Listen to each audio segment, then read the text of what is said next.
Nobody cares, and that might be the most liberating truth you'll ever hear, because once you realize that no one is coming to save you, no one is going to hand you your dream, and no one truly understands the weight you carry, you finally stop waiting.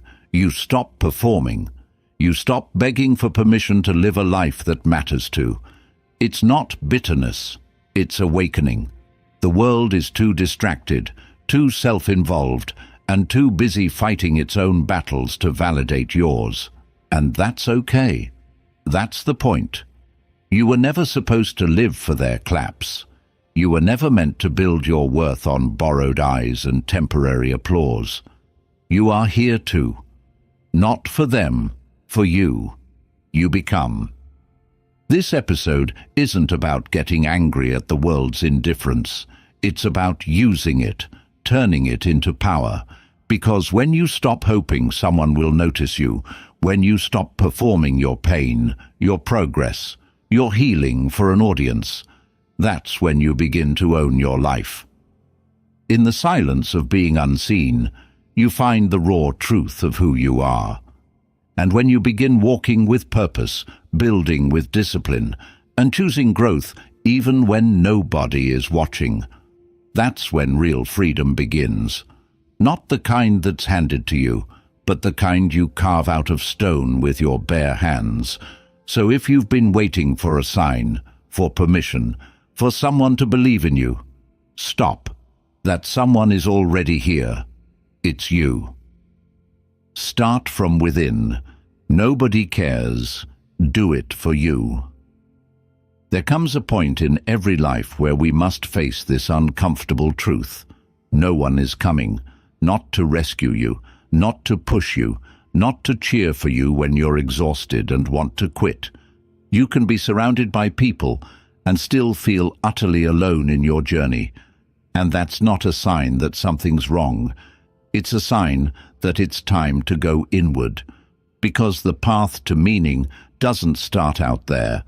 It starts with the quiet decision to show up for yourself, even when the world isn't watching.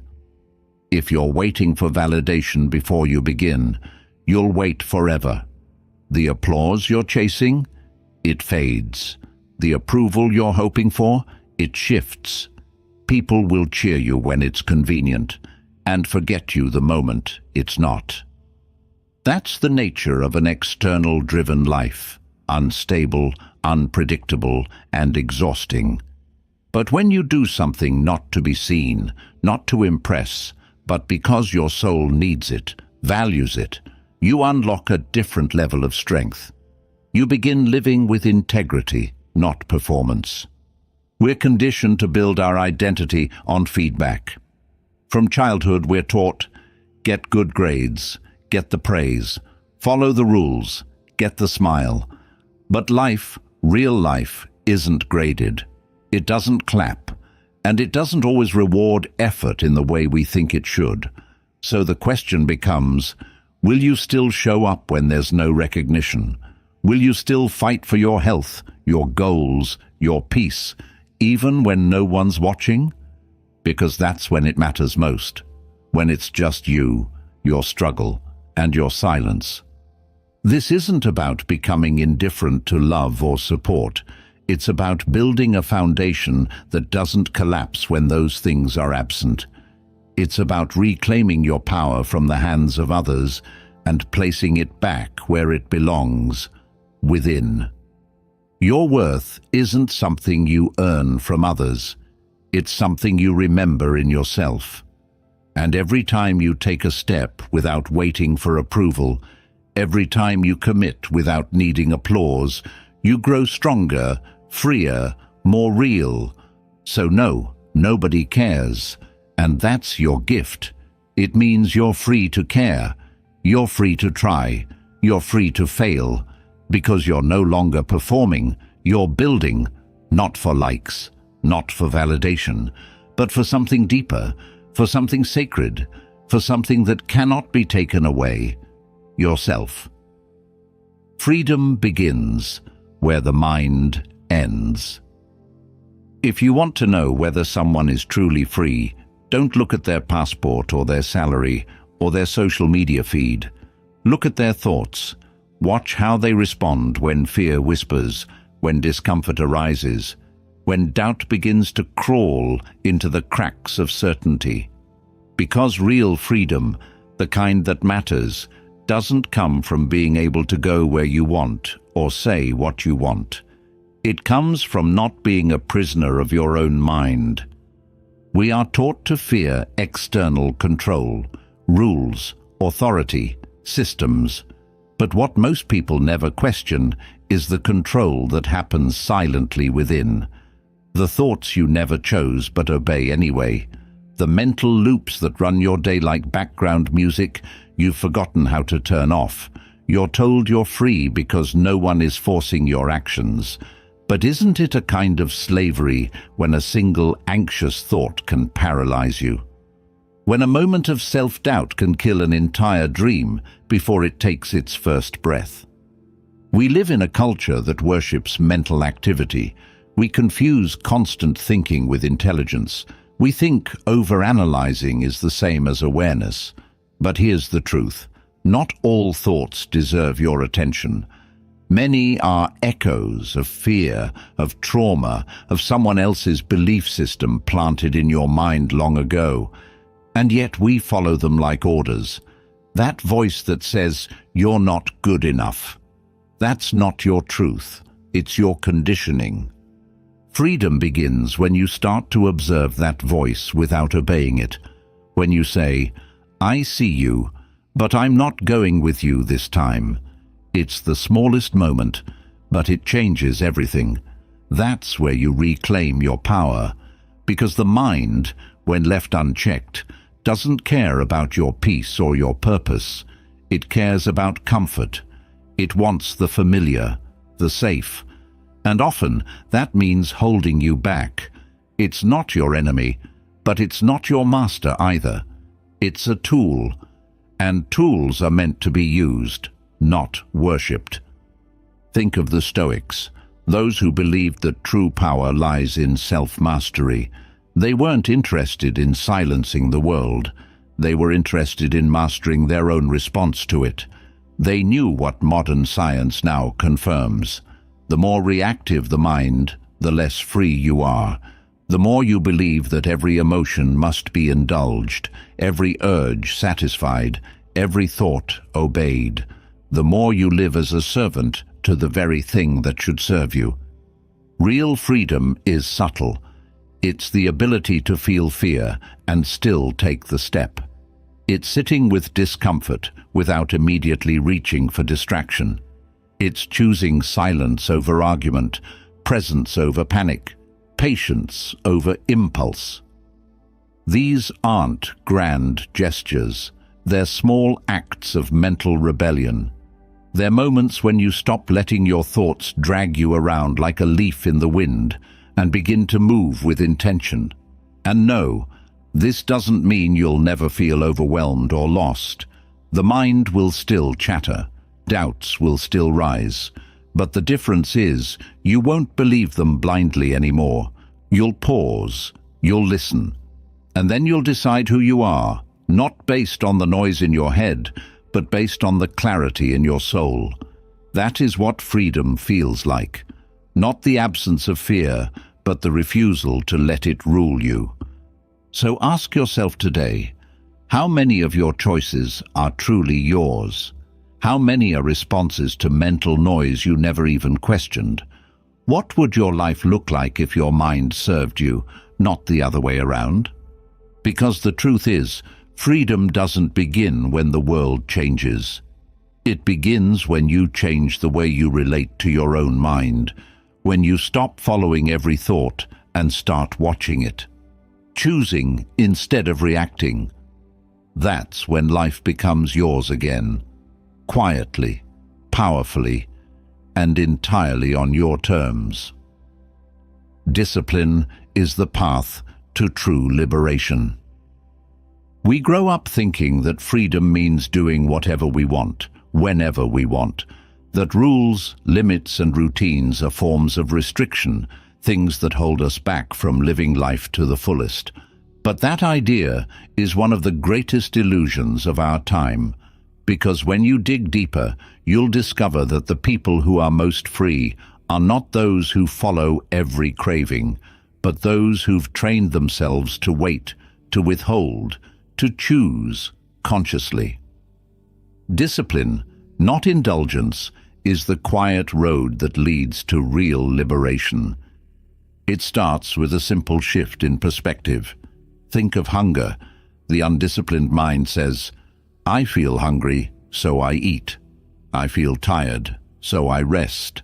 I feel bored, so I scroll." It obeys every sensation like it's a command. But the disciplined mind pauses. It observes the craving. It questions it. It decides, is this need real? Is this reaction helpful? Is this action aligned with who I want to become? That pause, that space between impulse and response, is where your power lives. We're taught to associate discipline with punishment, early mornings, strict diets, grueling effort. But true discipline isn't about self-denial. It's about self-respect. It's about knowing that your future self deserves more than your present mood. It's saying no to what feels good now, so you can say yes to what feels right later. It's not about making your life smaller. It's about making your soul stronger. There's a strange irony here. The people who resist structure the most often end up the most trapped. Trapped by their emotions, trapped by bad habits, trapped by the endless cycle of pleasure and regret. But the disciplined person, the one who chooses simplicity, who repeats small intentional actions, who embraces consistency, that person slowly becomes untouchable. Why? Because they've built their peace internally. They no longer need to chase it externally. You see this in the calm of the athlete who trains at dawn while the world sleeps. In the writer who shows up to the blank page every day, even when inspiration is silent. In the person who walks away from instant gratification because they're playing a longer game. These people aren't controlled by moods. They're guided by values. They understand something most people miss, that discipline is the architecture of inner peace. And yet, we still resist it. Because discipline feels slow, it feels boring. It doesn't give you the rush that impulsive decisions do. But look closer. That rush, it's a trap. It gives you a spike of pleasure and then leaves you emptier than before. Discipline, on the other hand, doesn't scream. It doesn't seduce. It builds, quietly, daily. It shapes your mind into something sharp, your character into something steady, and over time, you begin to trust yourself. Deeply, completely. Because you've shown yourself that you can choose wisely, even when it's hard. In the teachings of Stoicism, this is everything. The Stoics didn't chase comfort. They trained for discomfort. They knew that pleasure was easy, but resilience had to be earned. Marcus Aurelius wrote, "You have power over your mind, not outside events. Realize this, and you will find strength." That strength isn't found in avoiding struggle. It's found in facing it with structure, clarity, and discipline. So if you want to be free, start here.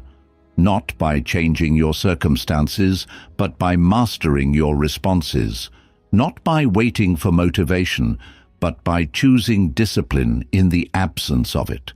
Because every time you honor your commitments instead of your cravings, every time you keep going when your emotions say stop, you prove to yourself that you are not just reactive matter floating through life. You are intentional, you are powerful, you are free. Life isn't about adding, it's about shedding. We live in a world obsessed with accumulation, more goals, more knowledge, more tools, more likes. We chase it endlessly. The next book, the next plan, the next version of ourselves. But the truth is, The path to clarity, peace, and freedom doesn't lie in adding more. It lies in removing what no longer belongs, not in becoming someone new, but in unlearning what you were never meant to carry. The idea that we must build ourselves has been sold to us as empowerment, but sometimes it becomes a trap. You're not a project, you're not a product, you're a person, and the more you pile on, expectations, labels, obligations, distractions, the further you drift from your core, from the still, simple truth underneath it all, that who you are has always been there, waiting to be uncovered. Real transformation isn't about layering new behaviors on top of a shaky foundation. It's about subtracting everything false until only the essential remains. That's what the Stoics understood so well. They didn't preach endless optimization. They taught the art of letting go. Seneca wrote, "It is not that we have a short time to live, but that we waste a lot of it. And often we waste it trying to become someone we're not." So what does it mean to shed? It means cutting the noise. It means turning down the volume on everyone else's expectations. It means asking, why am I doing this? Who am I trying to impress? What fear am I trying to hide behind productivity, behind performance? Because until you ask those questions, you'll keep running and never arrive. Take a look at your habits, your schedule, your thoughts. How much of it is intentional, and how much of it is just noise inherited from a culture addicted to speed and distraction?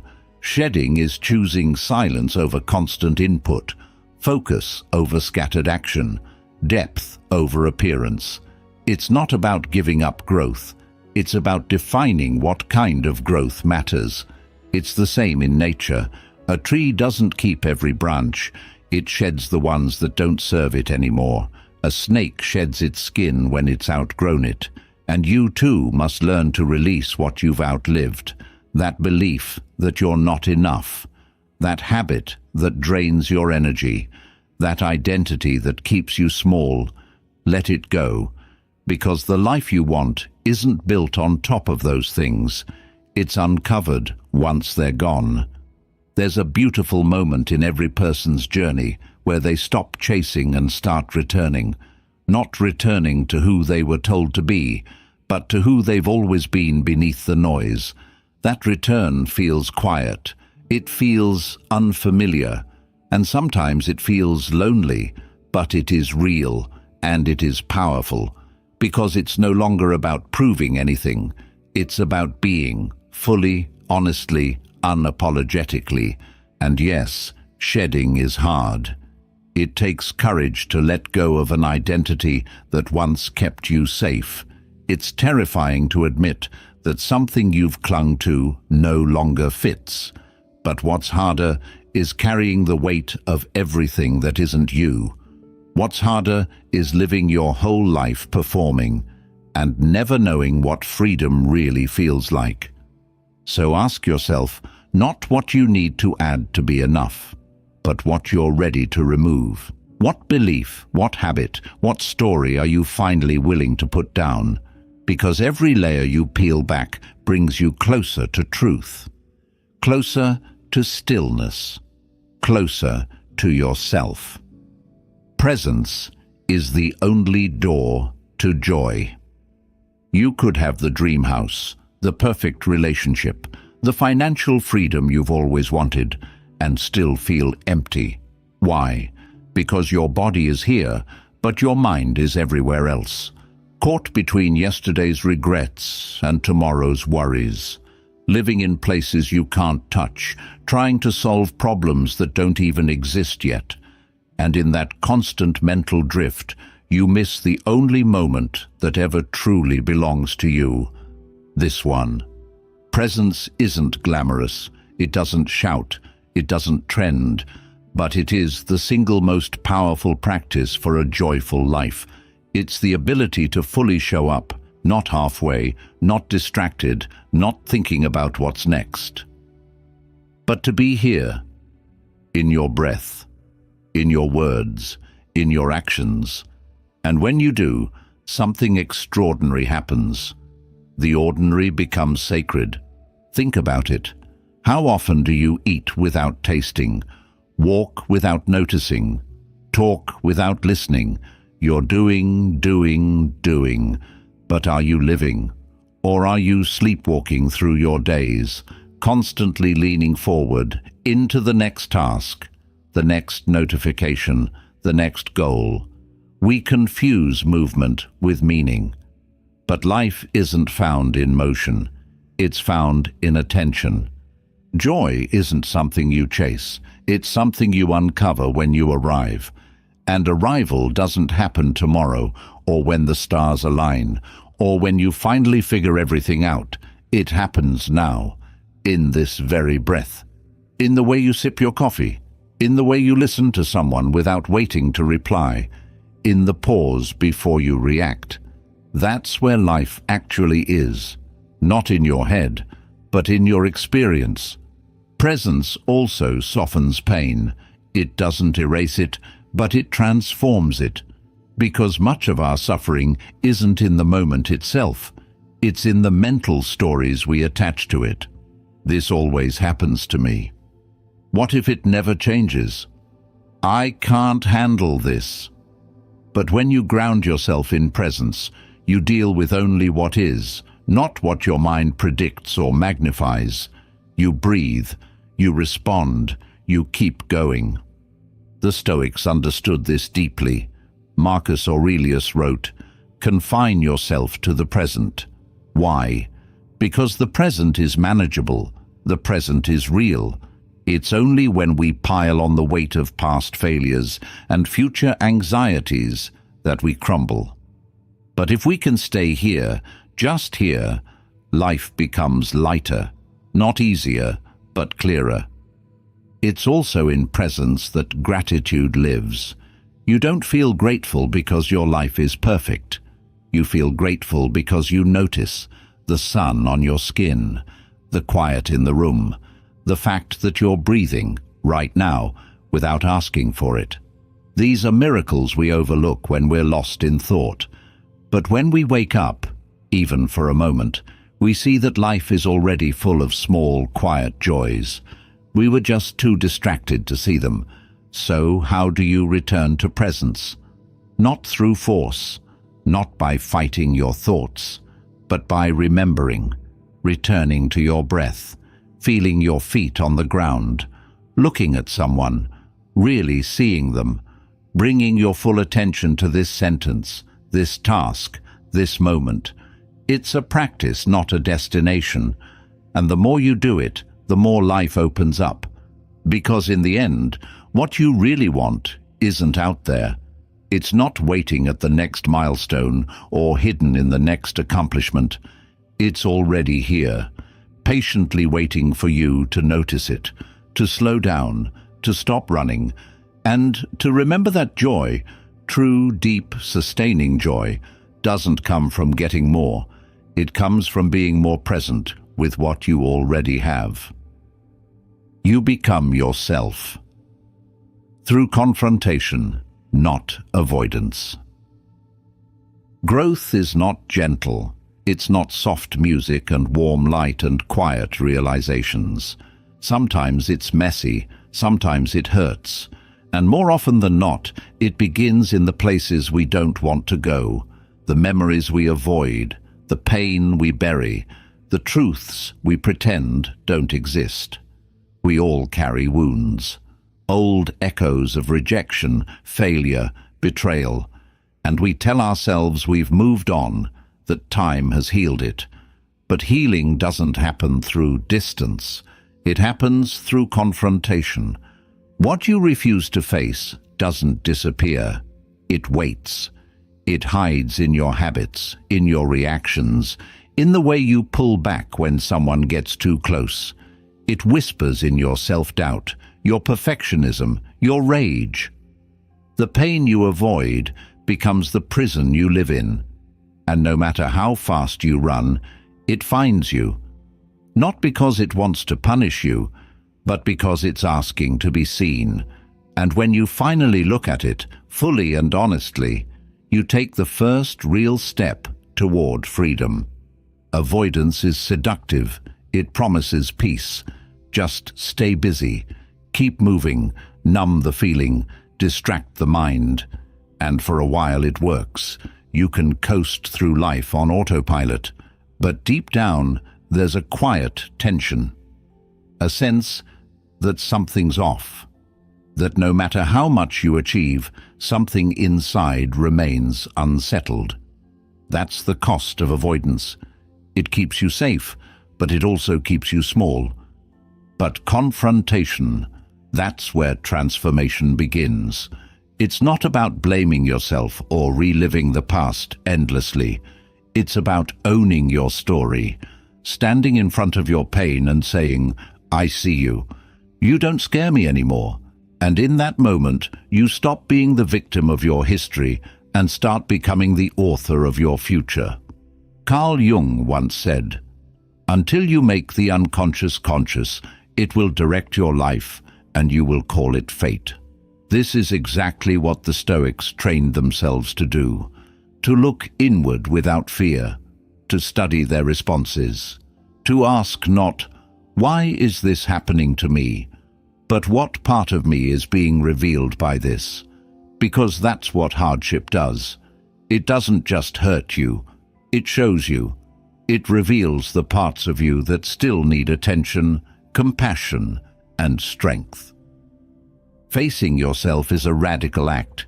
It's not for the faint of heart. It requires honesty, patience, and the willingness to sit in discomfort without running.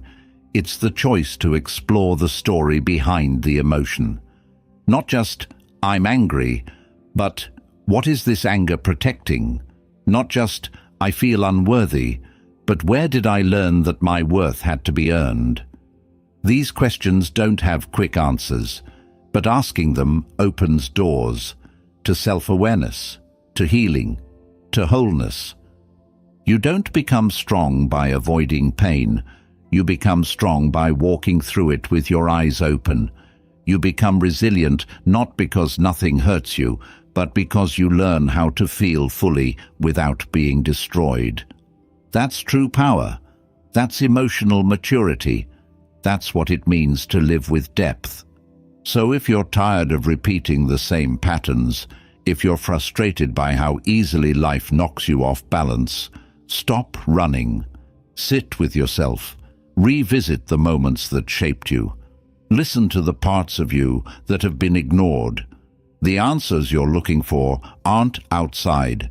They're in the parts of you you've avoided. And when you meet them with courage instead of fear, everything changes. Because growth isn't found in escape. It's found in confrontation. And the more you're willing to face, the more of yourself you reclaim. Fear is the gatekeeper of your potential. Fear is clever. It doesn't always show up as panic or trembling hands. Sometimes it whispers. It masks itself as logic, caution, procrastination. It convinces you to wait until you're ready, until you're certain, until the risk is gone.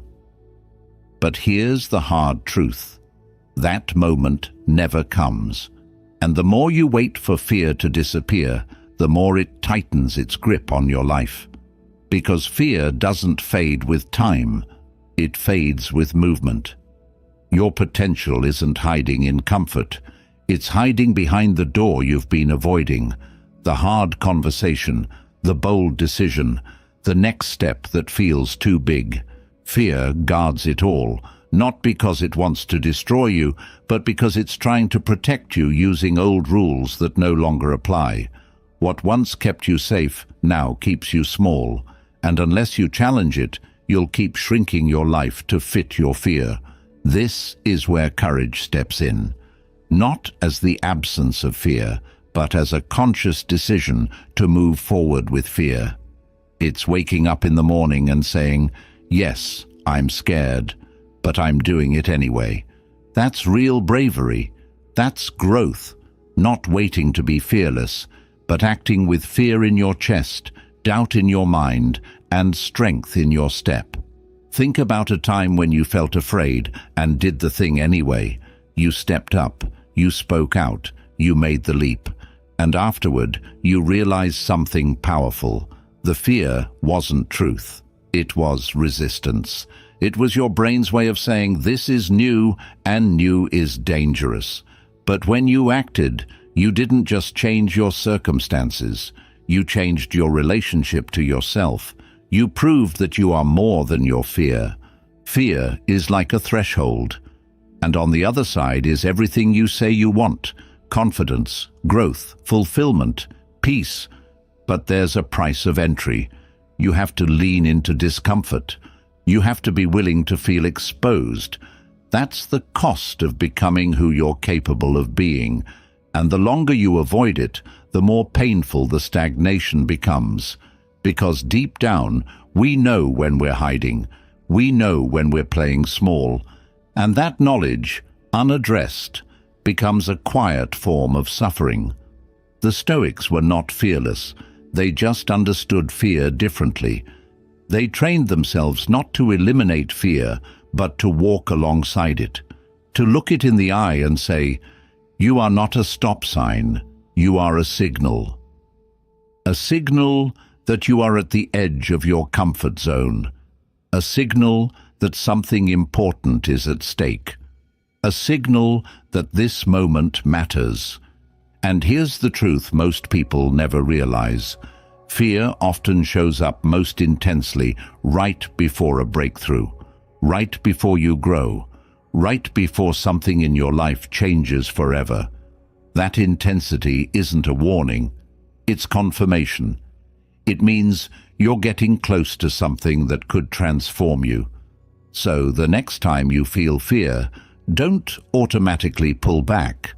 Ask yourself, what is this fear trying to protect? What opportunity is hiding behind it? What version of me lives on the other side of this discomfort? And then move toward it, not recklessly, but intentionally. Because your potential is not waiting for you in safety. It's waiting for you in the places you've been avoiding. Fear is not the enemy. It's the gatekeeper. The question is, will you knock and walk through, or will you stand outside, waiting for the fear to leave? Pain is inevitable. Suffering is optional. There's no escaping pain in this life. No amount of planning, success, or positivity will shield you from loss, failure, disappointment. It's part of the deal. To live is to open yourself to experience, and with experience comes pain. But the deeper question is this: when pain arrives, what do you do with it? Pain is a moment, a cut, a break, a betrayal, a loss. It hurts deeply, sometimes beyond words. But suffering, that's what happens after. That's the echo, the story, the replay. The moment you keep reliving, again and again, in your mind, long after it's past. Pain is what happens to you. Suffering is what you do with that pain. And here's the powerful truth. Suffering is a choice. That doesn't mean you shouldn't feel. You must feel. Let the grief move through you. Let the anger burn clean. Let the sadness break you open. But once the pain has spoken, you have a choice. Do you let it go, or do you carry it? Do you replay the betrayal in your mind until it becomes a part of your identity? Do you cling to the unfairness, the injustice, the hurt, as if holding on to it will somehow make it right? The Stoics called this the second arrow. The first arrow is the event itself, sharp, painful, real. The second arrow is what we do after, the rumination, the bitterness, the resentment. And that second arrow is self-inflicted. The world will wound you, that's true, but how long you bleed, that's on you. We often think that letting go means forgetting, but it doesn't. It means refusing to let the pain define you. It means saying, Yes, this happened. Yes, it hurt. And I'm still here. It's honoring the wound without becoming the wound. And that requires strength, not the kind that hides emotion, but the kind that holds it gently and says, "You don't get to lead anymore." There is a kind of quiet power in those who've suffered and chosen not to become bitter, not because they weren't hurt, but because they chose to alchemize that pain into wisdom, into depth, into compassion. They didn't let their scars harden them. They let their scars shape them. Pain can break you open or break you down.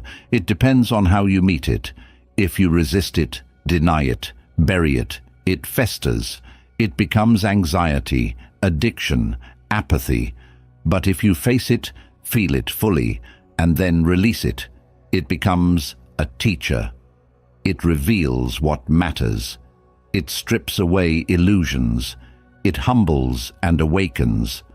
In that sense, pain isn't just something to endure, it's something to learn from.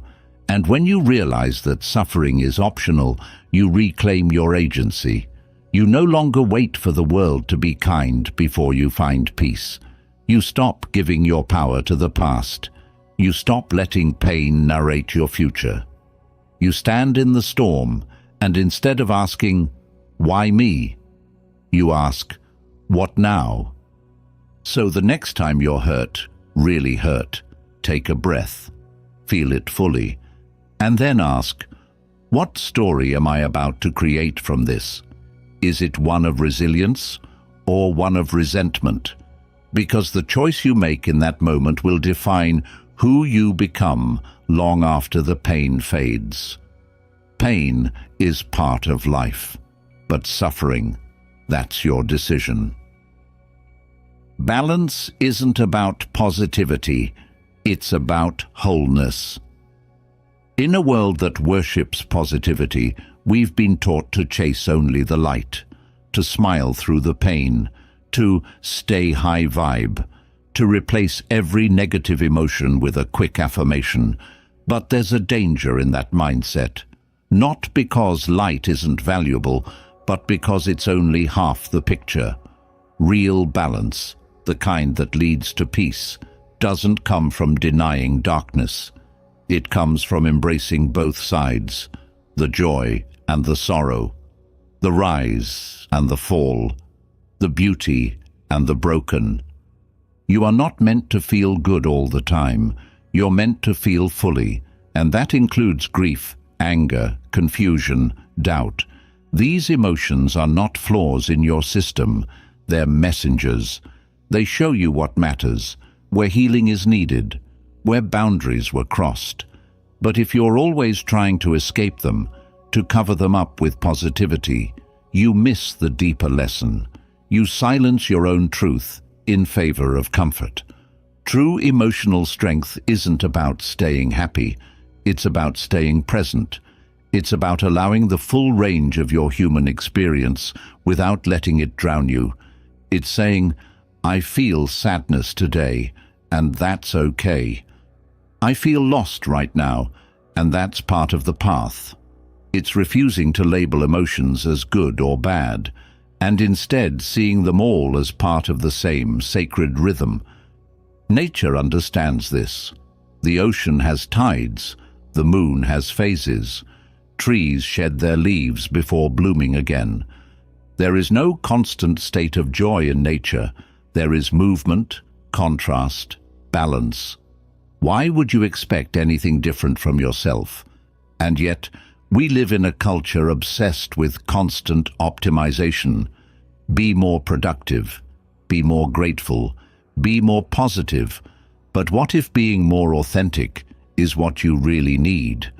What if your growth isn't in fixing your low days, but in learning how to sit with them, to breathe through them, to treat them with the same respect you give to your highs? The Stoics spoke often about equanimity, the ability to remain grounded no matter what comes, to not be carried away by praise or crushed by criticism, not because they were emotionless, but because they didn't let their emotions own them. They didn't chase only the pleasurable. They accepted reality as it came, and from that acceptance, they found peace. Balance isn't a destination. It's a practice. It's the way you hold space for your own complexity, the way you respond to life when it doesn't go your way, the way you speak to yourself in the silence. It's giving yourself permission to be joyful without guilt and to be heartbroken without shame. Because when you embrace wholeness, something powerful happens. You stop fighting yourself. You stop running from your shadow. You start showing up as you, fully human, beautifully imperfect, and deeply real. And in that space, you become safe within yourself. No more pretending, no more performance, just presence. So if you're tired of the emotional roller coaster, stop trying to stay at the top. Learn to ride the waves instead. Learn to be with whatever arises. That's balance. Not forced happiness, but honest wholeness. And from that wholeness comes peace. Presence unites the mind and body into one force. You might think you're exhausted because of your workload, your responsibilities, your endless to-do list. But more often, what drains you isn't what you're doing. It's the way you're doing it. You're eating lunch while scrolling your phone, walking while answering emails, listening while planning your reply. You're never just here. And that constant fragmentation, the mind in one place, the body in another, creates a subtle kind of burnout that no amount of rest can fix. Presence is more than a calming practice. It's a power move. It's the act of pulling your scattered energy back into a single point of focus. When your mind and body are united, you stop leaking attention. You stop living in partial moments. You begin to experience life with clarity, intention, and depth. You stop reacting and start responding. Most people don't realize they're living split lives. They wake up and immediately start checking messages. Their body is in bed, but their mind is already on a problem at work. Later, they drive, but barely notice the road. They eat, but barely taste the food. And in this constant state of disconnection, life becomes flat. You feel like you're doing everything, and somehow experiencing nothing. But presence changes that. It turns the simple into sacred. Washing dishes becomes a meditation. Walking becomes grounding. A conversation becomes a portal for connection, because you're actually there. Not distracted, not performing, but participating with your full attention. And that's when life starts to feel real again. The Stoics believed in this union. They spoke not only of mastering the mind, but also of aligning it with right action. Epictetus said, "Don't explain your philosophy, embody it." To embody something means to live it in the body, not just in thought. It means letting your values show in your movements, your routines, your decisions. That is presence. Not just thinking about what matters, but acting in alignment with it, moment by moment. Presence also builds resilience. When your attention is anchored in the now, you're not as easily swayed by worry or regret. You don't get lost in imaginary futures or replay painful pasts. You deal with what is, right here. And because of that, your actions become cleaner. Your emotions become steadier. You become someone others trust. Because your energy is grounded, your mind is steady, and your words come from a centered place. This doesn't mean you'll never get distracted. It means you'll notice sooner. It means you'll remember to return to your breath, to your senses, to the thing you're doing, and only that thing.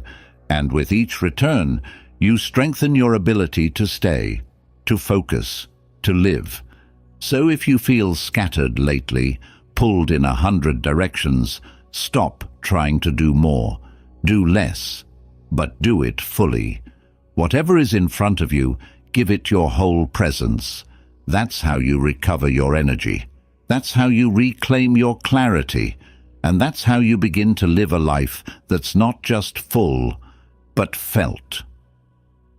Detachment is the root of inner peace. There is nothing wrong with wanting nice things, a comfortable home, a fulfilling job, the ability to provide for yourself and those you love. These are not signs of greed, they're part of being human.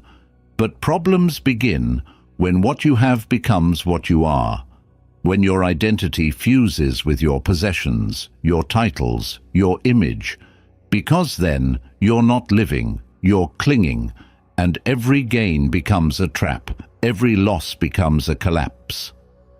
Detachment doesn't mean apathy. It doesn't mean giving up goals or desires. It means releasing the illusion that your peace depends on how life unfolds. It's the ability to own things without being owned by them, to experience success without becoming arrogant, to face loss without being shattered, to enjoy the highs of life but remain anchored when they fade, because they will fade. You'll notice this in small ways. The panic when your phone breaks, the anxiety over a missed opportunity, the fear of being misunderstood. These reactions aren't about the event, they're about your attachment, your belief that something external is essential to your worth, your happiness, your control.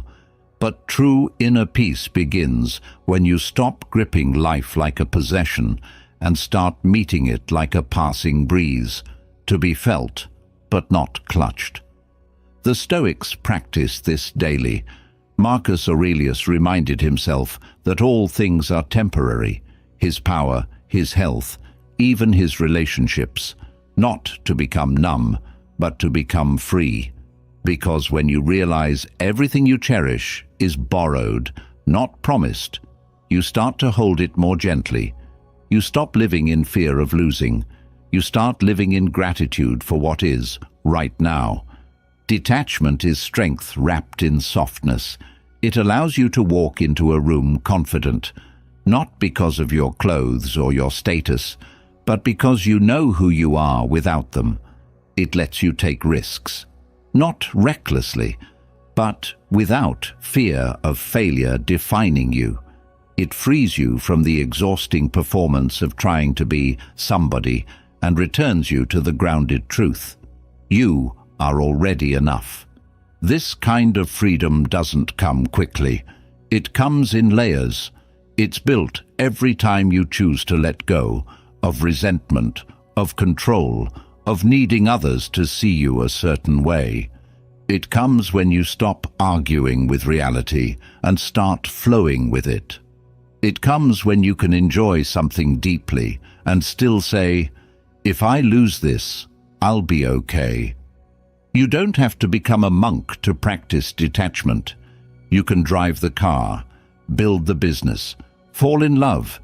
Just don't build your identity on any of it, because everything external can change, and often does. But your inner foundation? That's yours to build. And when it's rooted in clarity, not clinging, in presence, not possession, life becomes lighter. Fear fades. Peace rises. So ask yourself, what am I holding on to so tightly that it's making me anxious? What would happen if I loosened my grip just a little? You might find that in releasing, you're not losing control, you're gaining freedom. Not by owning more, but by needing less. Stop chasing fulfillment and wake up instead. We've been taught to chase the dream, the title, the relationship, the perfect life, as if fulfillment is somewhere out there, waiting at the next milestone, tucked inside the next achievement. And so we run and run and run, until one day we look around and realize we've been moving endlessly but never arriving. We're tired but still restless, accomplished but still empty, surrounded by things, but still searching for meaning. Why? Because chasing fulfillment is like chasing the horizon. The closer you think you are, the further it moves. The real problem isn't that we want too much, it's that we expect things to give us what only awareness can. You get the car, but the joy fades. You get the title, but it doesn't silence the doubt. You get the love, but still feel alone when you're with yourself. It's not because you chose the wrong path. It's because no path outside of you can fix what's asleep within you. Fulfillment is not a prize, it's a state that arises not when you finally get everything you want, but when you realize how little you actually need. It's the quiet contentment that comes when your mind stops racing, when your heart stops grasping, when you're no longer waiting for something or someone to complete you, because you remember you were never incomplete to begin with. This doesn't mean you should stop growing. It means you grow differently, with awareness, not desperation, with presence, not panic. You stop trying to arrive and start trying to wake up. Because when you're awake, every moment becomes enough. Every breath becomes a gift. Even struggle carries meaning, not because it's pleasant, but because you're here for it. You're not escaping life anymore. You're living it. The Stoics knew this well. Epictetus taught that we should desire things not to possess them, but to use them wisely, to meet life as it is, not as we fantasize it to be. They weren't anti-success. They were anti-illusion. They saw clearly, the man who needs nothing is the richest of all, because his peace isn't held hostage by what the world gives or takes away. Waking up means seeing the chase for what it is, seeing that the next thing, whatever it is, won't deliver salvation. It may bring joy, it may open doors, but it won't replace the deeper work, the inner stillness, the conscious presence that is fulfillment itself. So instead of running forward, sit still. Instead of asking, what's next? Ask, what's here? And instead of waiting to be fulfilled, be awake. Because in the end, your life will not be measured by what you collected or accomplished. It will be measured by how deeply you lived it, how fully you felt it, how present you were for the moments that truly mattered. And that presence, that awakening, is yours to claim right now, not later. Not when it's perfect, not when it's done. Now. Maybe the most painful truth, and the most powerful one, is this: no one is coming to save you. But once you stop waiting, once you stop outsourcing your peace, your purpose, your validation, you begin to return to something you forgot you had: yourself. This journey, at its core, isn't about becoming someone new.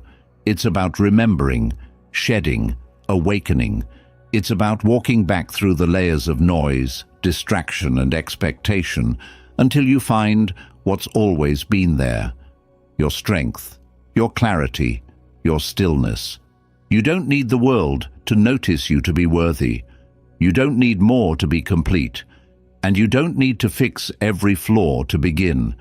You just need to return again and again to the present moment, to the breath, to the awareness that you are already whole. That the peace you've been chasing exists not at the top of some mountain, but right here beneath the mental fog, waiting for you to see it. This is what it means to live freely, to master your mind, not obey it. To face your pain, not flee it. To walk with fear, not let it lead. To want less, but feel more. And to detach from the need to control, knowing that you were never here to grip life, but to experience it. To meet it, moment by moment, as it unfolds. So no, nobody cares the way you hoped they would. But maybe, That's your greatest liberation, because now you can stop performing. Now you can stop waiting for permission. Now you can do it for you, for the version of you who is ready to stop chasing and start living.